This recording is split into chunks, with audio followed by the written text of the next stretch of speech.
Assalamualaikum warahmatullahi wabarakatuh. Alhamdulillahi rabbil alamin. Wassalatu wassalamu ala sayyidina wa maulana Muhammadin wa ala alihi wa ashabihi ajma'in. Teman-teman yang dimuliakan Allah Subhanahu wa taala, kembali di KQM channel. Pada kesempatan kali ini saya akan membahas tiga macam idgham, ya, tiga macam idgham. Mari kita simak di layar. Yang pertama yaitu idgham mutamatsinain. Ciri-ciri daripada idgham mutamatsinain yaitu bertemunya dua huruf yang serupa atau sama. Huruf yang pertama itu berharokat sukun atau mati, dan huruf yang keduanya berharokat hidup. Bagaimana cara membacanya?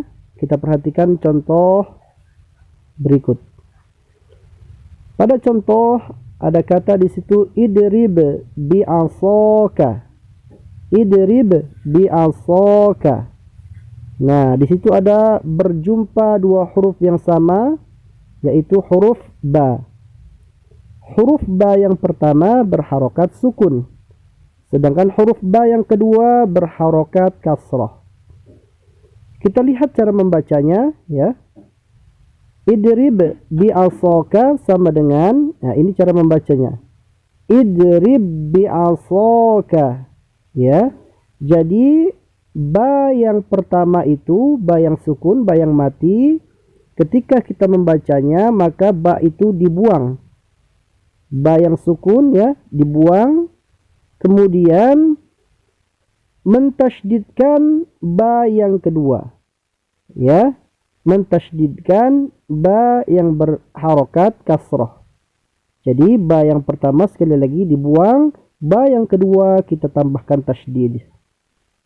Jadi cara membacanya idrib bi'asaka. Idrib bi'asaka. Jangan sampai kita baca idrib bi'asaka, ya. Kemudian pada contoh yang kedua, ya, pada kata yudrikkum, ya, yudrikkum. Di situ ada dua huruf yang serupa berjumpa, yaitu huruf kaf.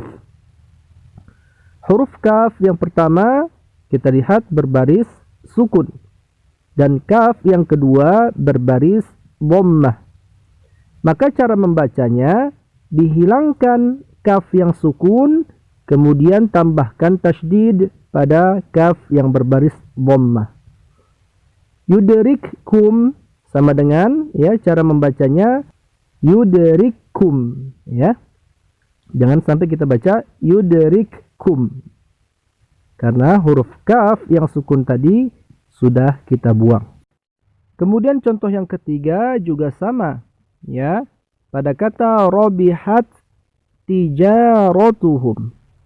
Pada kata robihat tijaratuhum, ada dua huruf yang serupa juga berjumpa, yaitu huruf ta. Ta yang pertama berbaris sukun, dan ta yang kedua berbaris hidup, yaitu berbaris kasroh di bawah. Maka cara membacanya, ta yang sukun kita hilangkan, ta yang berbaris kasroh kita tambahkan tasydid. Robihat tijaratuhum, kita baca robihat tijaratuhum, ya. Ta yang sukun sudah kita buang, dan ta yang berbaris kasrah kita tambahkan tasydid. Robihat tijaratuhum. Kemudian yang kedua yaitu idgham mutajanisain. Ciri-cirinya bertemunya dua huruf yang berbeda, ya, berbeda hurufnya, tetapi memiliki kesamaan pada segi makhrajnya, tempat keluarnya. Ini juga sama, huruf yang pertamanya berbaris sukun dan huruf yang keduanya berbaris hidup. Nah, pada idgham mutajanisain kita harus menghafal, ya, pasangan-pasangan daripada huruf ini, ya. Kita lihat pasangan-pasangannya, ya. Kalau ta sukun berjumpa dengan to, atau to sukun berjumpa dengan ta, kemudian ta sukun berjumpa dengan dal, atau dal sukun berjumpa dengan ta, atau ta sukun berjumpa dengan zal, atau zal sukun berjumpa dengan wo, atau ba sukun berjumpa dengan mim. Nah, pasangan-pasangan ini kita harus menghafalnya. Selain daripada pasangan-pasangan ini, maka tidak berlaku hukum idgham mutajanisain. Nah, kita lihat huruf-huruf ini ya, kayak ta sama to itu kan berbeda, tapi sama makhrajnya, tempat keluarnya. Kemudian huruf ta sama dal kan berbeda, tetapi makhrajnya sama. Nah, pasangan-pasangan daripada huruf-huruf ini kita harus menghafalnya. Baik, kita lihat pada contohnya. Nah, cara membacanya sama seperti membaca idgham mutamatsilain tadi. Jadi huruf yang sukunnya kita buang ketika kita baca, kemudian huruf yang hidupnya, huruf keduanya itu kita tambahkan tasydid. Contoh pertama pada kata qalat, qalat ta'ifah. Di situ ada berjumpa huruf ta dan huruf to.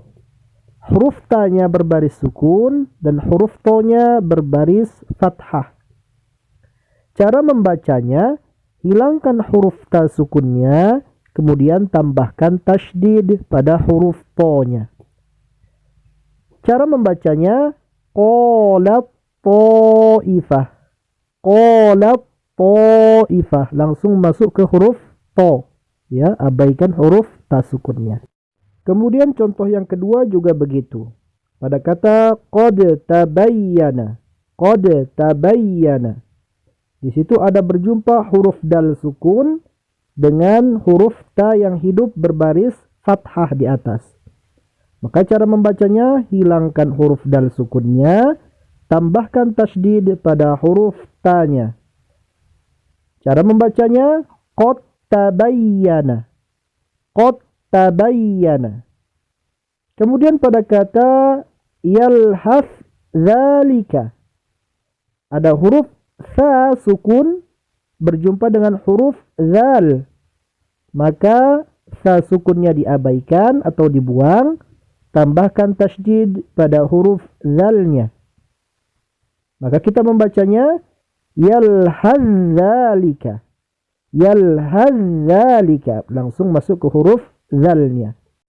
Kemudian pada kata irkab ma'ana, ada berjumpa huruf ba sukun dengan huruf mim yang berharokat fathah di atas.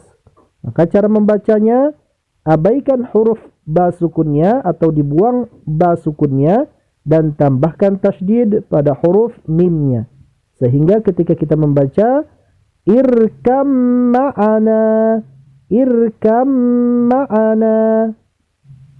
Selanjutnya pada kata iz zalamu, ada berjumpa huruf zal sukun dengan huruf dha yang berbaris fathah. Abaikan huruf zal sukunnya, tambahkan tasydid pada huruf dha-nya. Sehingga kita membacanya izzalamu, izzalamu, langsung masuk ke huruf dha.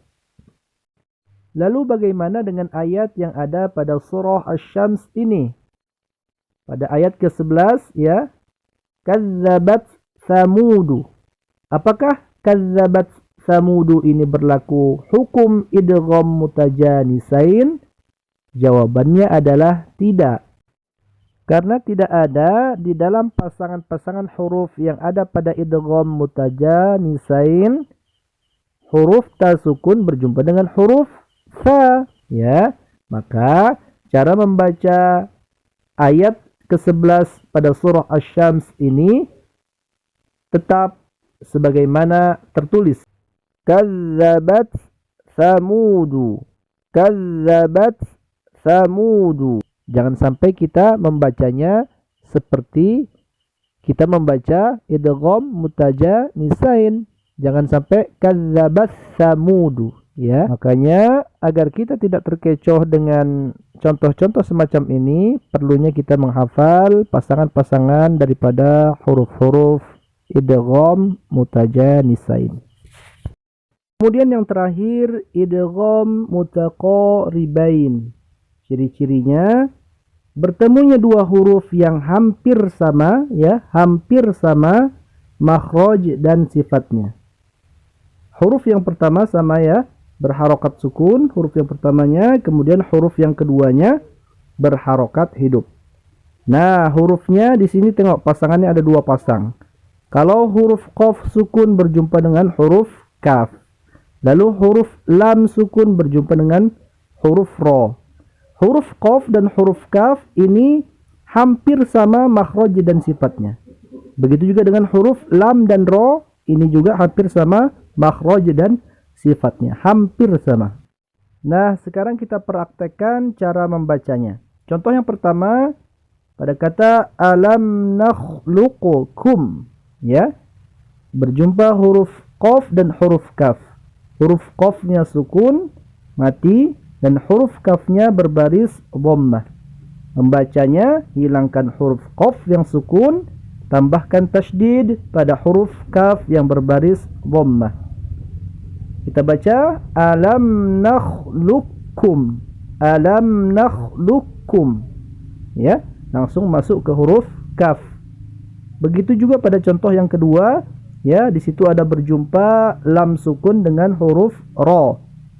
Cara membacanya, hilangkan huruf lam sukunnya, ya, kita abaikan, kemudian kita tambahkan tasydid pada huruf ro-nya.